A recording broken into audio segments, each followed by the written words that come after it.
the dry cleaner tag that wasn't mine. I was halfway to believing in domestic bliss when the tag showed up in my pocket. A rectangle of stiff paper, off-white, stamped with a logo from a cleaner's I'd never used, and a name written in neat blue pen that wasn't mine. Tessa. Not my Tessa if I'd had one. Just Tessa, like a story whispered inside a room I paid rent for. The ticket listed 2 items: silk blouse, wool coat, and a promised date circled with enthusiasm. I found it folded into the lining of my navy overcoat, the one that lives on the hallway hook next to her camel trench and my umbrella that thinks rain is personal. I stood there with my hand still inside the coat, like a magician unwilling to finish the trick. My fiancée, Alina, called from the kitchen, asking if I wanted tea or courage. Tea, I said, in the voice that makes courage look like a garnish. We had been good lately. Actual good, not Instagram good. She had started sleeping before midnight, which meant less performative exhaustion. I had stopped bringing my laptop to bed. We timed our mornings to share the bathroom without keeping score. We had even agreed, without writing it down, that the wedding could be a ceremony instead of a production. It felt like taking off tight shoes. I make onboarding less miserable for a living. Companies hire me to rewrite the first 15 minutes a user meets their product. The emails, pop-ups, small wheedling windows that convince you to finish connecting your bank. I can make friction look like kindness and surveillance sound like concierge. Alina is a photo editor at a magazine that pays better for words than it admits.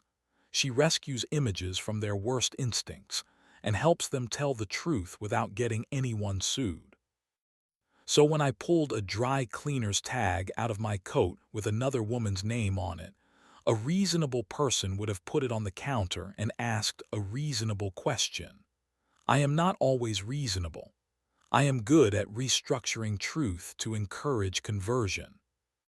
Alina handed me tea. She smelled like citrus and a long day. "What's that?"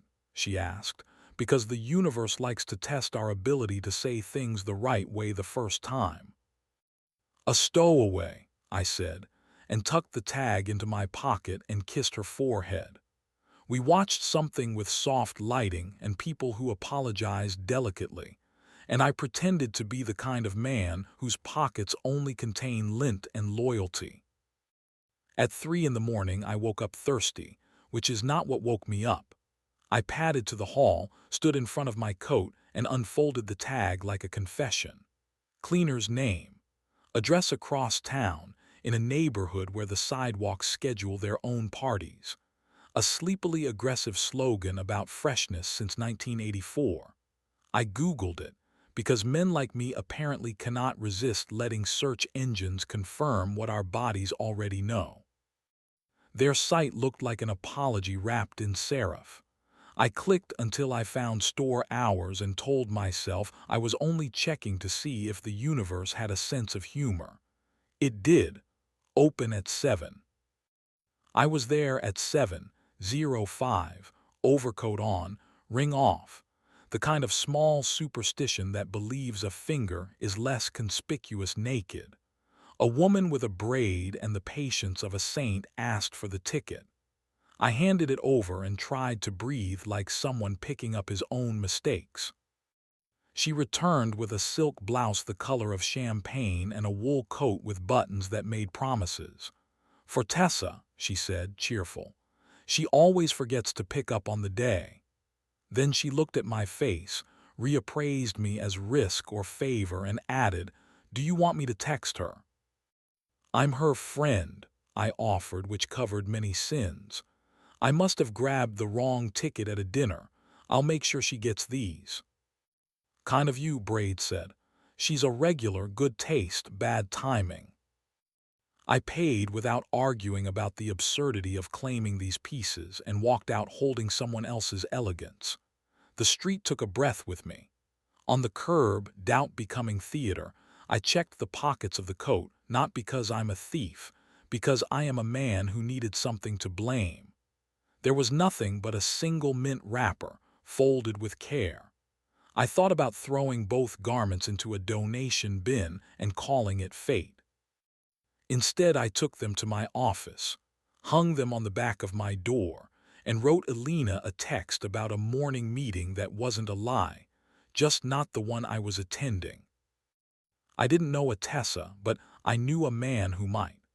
My friend Theo manages accounts for the kind of clubs that spell their names without vowels on purpose.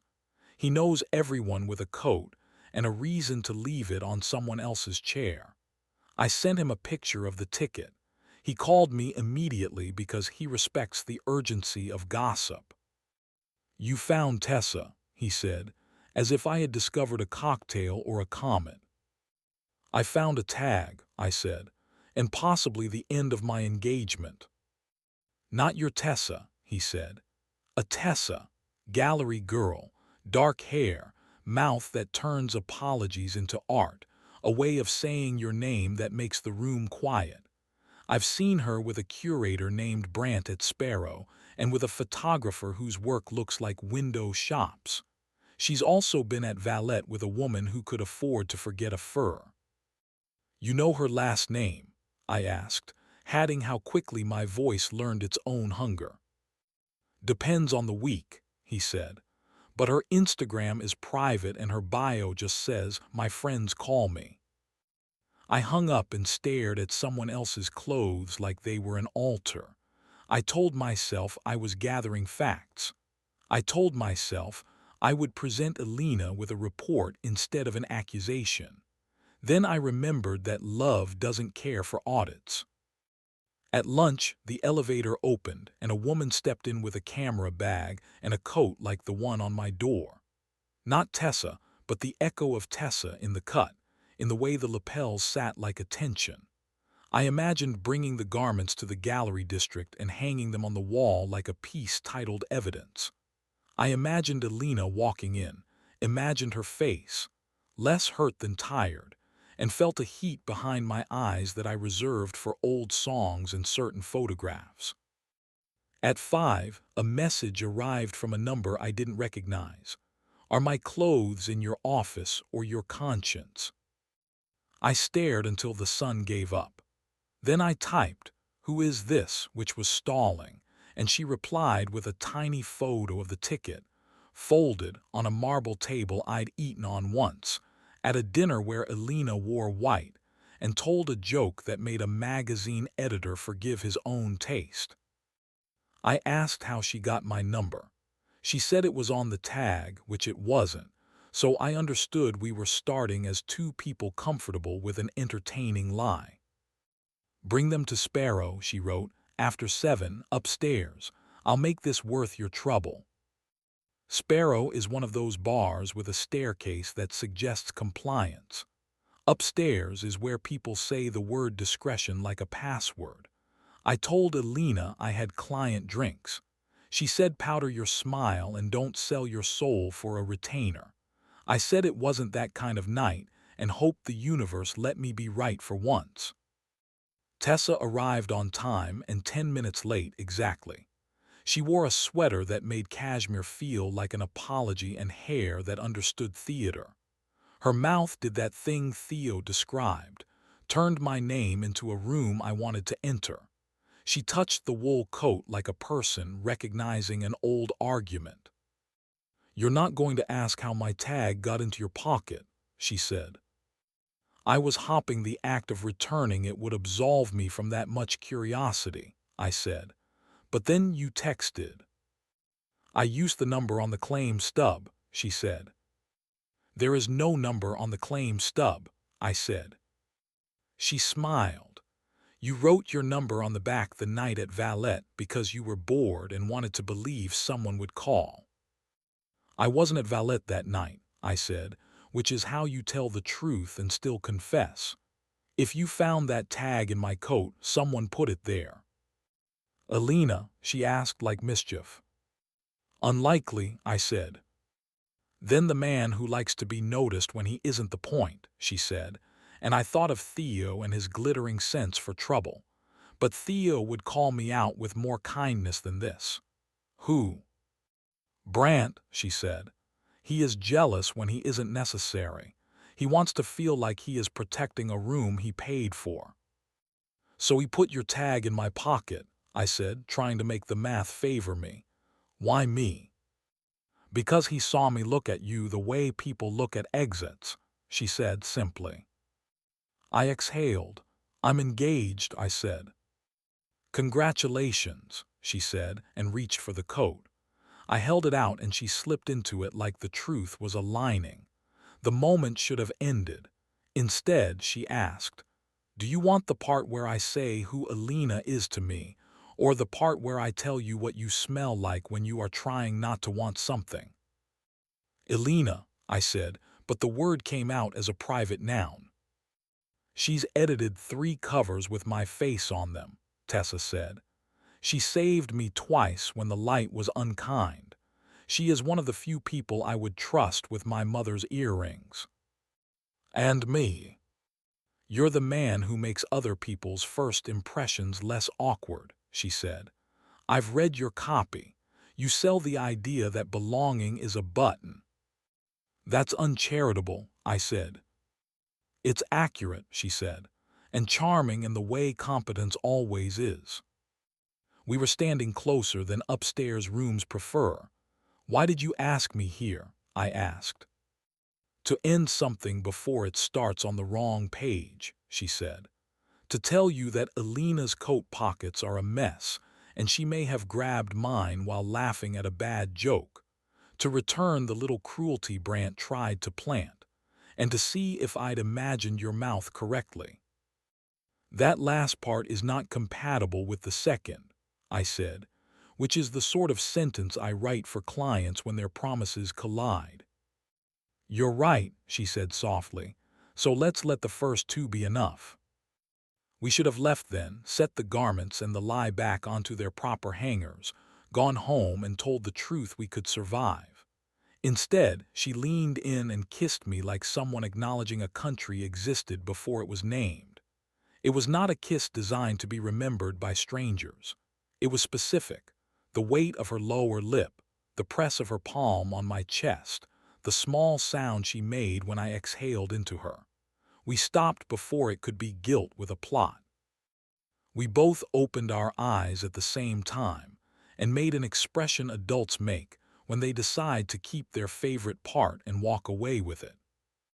Thank you, she said, and left me with a glass of water and a staircase that suddenly understood gravity.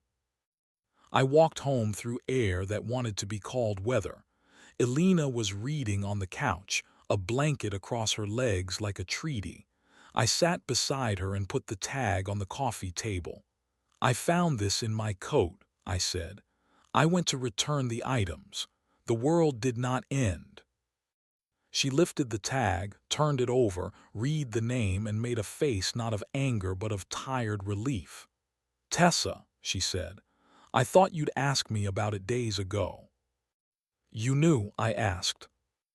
I lost my mind in a rainstorm on Tuesday, she said. Coat chaos. I put my hands into every pocket we own. I found her tag and your throat made a shape I recognized, so I waited to see what kind of story you wanted to tell me. I told myself I was gathering facts, I said, which is what people say when they're delaying courage. She's a good person, Alina said. A bad idea, an excellent exit. I think we agreed we don't need exits, I said. We agreed we'd open the windows sooner, she said, and reached for my hand. Did you kiss her? I thought about the taste of blood orange and apology. Yes, I said. Did you both stop because you're decent and stupid? She asked. Yes, I said. Then make me tea, she said, and tell me the part of the kiss you're going to use to be better to me. So I did. I told her about the small sound at the back of Tessa's throat and how I wanted to be the kind of man who could summon soft sounds from Alina without stealing them. I told her I wanted our mornings to feel like a decision more often.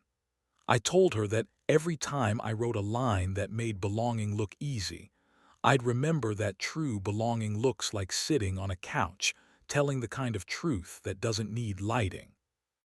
The next week I wrote my favorite piece of onboarding copy ever. It did not promise magic. It said simply, "You're here. We'll make room." I took the long way to work for a while, avoiding the cleaners, avoiding Sparrow.